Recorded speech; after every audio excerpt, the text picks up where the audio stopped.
Bom, primeiramente eu quero agradecer você, Gustavo, em nome da Boss, por você ter participado e ter dado uma excelente palestra aqui no nosso congresso.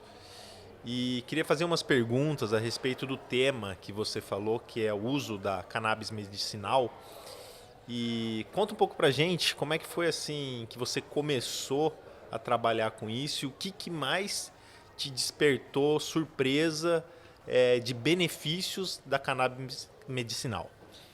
Então, Engaixo, primeiramente agradecer a você, o Antônio, a Cristina pelo convite. Eu me sinto muito honrado, né? Eu já estou na Boys há muitos anos e muito feliz de estar aqui, querendo comparecer anualmente, tá? Querendo me convidar, eu aceito de boa. Pode Adoro. deixar.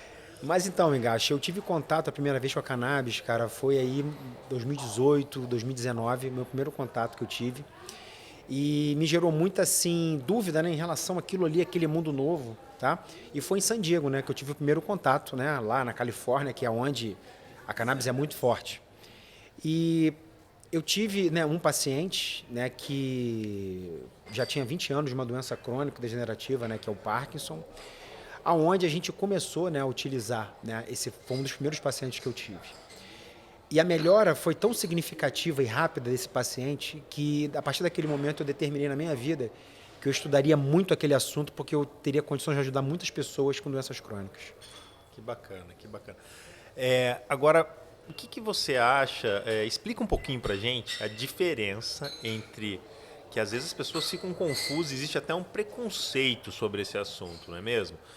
Sobre a cannabis medicinal, que é o uso do CDB, de outros canabidióis, de uma pessoa que é usuário, vamos dizer, recreativo, que compra aquela maconha e fuma, que as pessoas, muitas vezes, existe esse preconceito e acham que é a mesma coisa, que não é, né?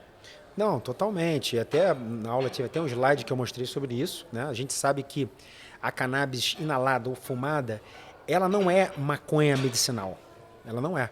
Ela é simplesmente um monte de coisas que tem bactérias, fungos, fezes de animais, né? Um montão de detritos ali que podem até levar a problemas, né? Cronicamente falando a esses pacientes nossas pessoas que fazem uso recreativo. Quando a gente fala de cannabis medicinal, a gente está falando de um produto que não tem bactéria, que não tem fungo, que você sabe exatamente quais canabinoides tem ali na concentração pontual de cada um. Então aí sim você consegue titular. Uma pessoa chega, a tua pergunta, já tive essa pergunta no consultório. Ah, doutor, quanto eu preciso fumar para ter o efeito da cannabis? Eu falo, não, olha só, fumar maconha é diferente da utilização da cannabis medicinal. Não tem como você quantificar o que você está ingerindo, inalando, né? E os efeitos. Ah, mas eu tive uma melhora da minha ansiedade, eu durmo bem. Tudo bem, mas você não está usando cannabis medicinal. Você está usando uma maconha prensada que ninguém sabe o que tem de fato aí dentro. Então não tem como comparar, são duas coisas muito diferentes. Sim, verdade, né?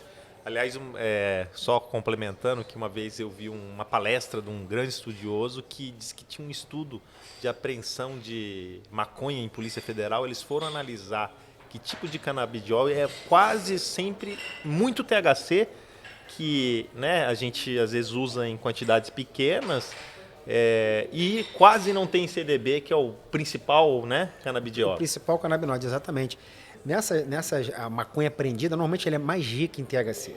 Porque, no caso, o usuário, né, de maconha, ele quer o barato. E normalmente quem vai dar esse barato é o THC. Então nós temos vários tipos de maconha, outros tipos, né?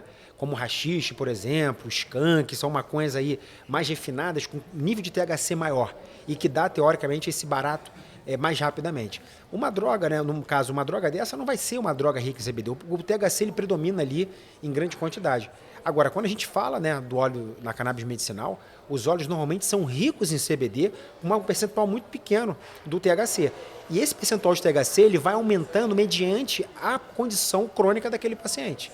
Não é que o THC faça mal. A questão é que ele tem que ser bem utilizado na quantidade certa. E em conjunto com os outros canabidióis, né, geralmente. Exatamente. Os outros canabinoides, eles já estão presentes no óleo full spectrum.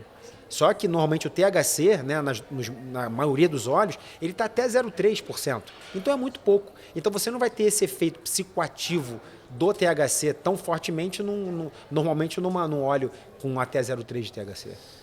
E Gustavo, você que já está trabalhando há muitos anos, né? Porque na verdade é uma terapia nova, relativamente nova no mundo, né?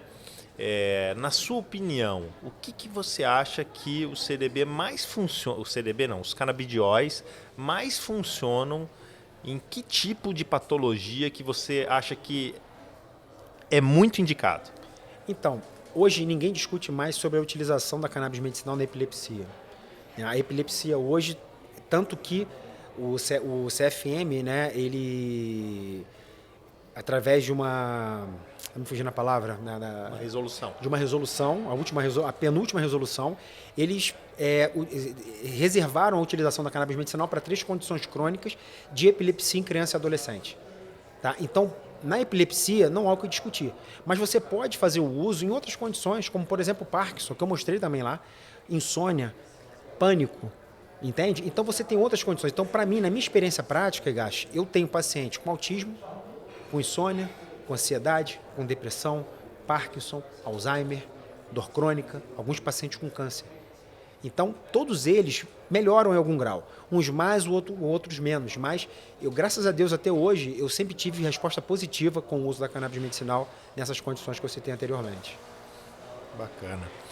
E você, no seu dia a dia, você vê isso acontecer, você conseguir modular com o canabidiol e você conseguir também, além de melhorar, retirar alguns tipos de medicamentos, porque geralmente esses pacientes com doença crônica são muito polimedicados, né? Às vezes usa 10, 15 remédios. Você vê isso acontecer no seu dia a dia? Sim, vejo. A primeira pergunta que o paciente ele vem para você e fala: poxa, doutor, eu ouvi dizer que se eu usar o óleo eu vou me livrar dos medicamentos que eu uso alopáticos. Eu falo: olha só, não é bem assim. Vamos devagar. Tem pacientes com um grau, né, de doença mais avançado que vai ser necessário a manutenção de alguns medicamentos. Mas grande parte ou parte desses medicamentos a gente consegue desmamar no médio prazo. Então, tem pacientes, por exemplo, que usam risperidona. E risperidona se utiliza em inúmeras situações, né? Então, é um medicamento que incomoda muito, porque o paciente ele fica dopado o dia inteiro. Então, quando você consegue desmamar esse medicamento ou reduzir a dose dele para 1/3, o paciente já responde muito bem, ele ganha qualidade de vida. Ele não fica letárgico o tempo inteiro, com risco, se for um idoso, com risco de queda, né, podendo fraturar um fêmur e complicar mais a doença dele. Então, na prática, a gente faz esse desmame, né? Se tiver algum colega, né, médico que trabalhe junto e tenha um entendimento, a gente faz em conjunto, né, esse desmame dessas drogas que o paciente tem a usar. Até porque também, no caso do Alzheimer, o Higashi, os medicamentos são muito caros, então o paciente não consegue arcar com isso. Então, ele tenta, de alguma forma, diminuir ou retirar aquilo por conta de uma questão financeira também, né? Certo. Recentemente ficou muito famoso, saiu nos jornais, um caso clínico de uma pessoa que tinha Alzheimer e começou a usar o extrato de cannabis e teve reversão de muitos dos sintomas do quadro do Alzheimer. Você ficou sabendo disso? O que você gostaria de comentar sobre esse assunto?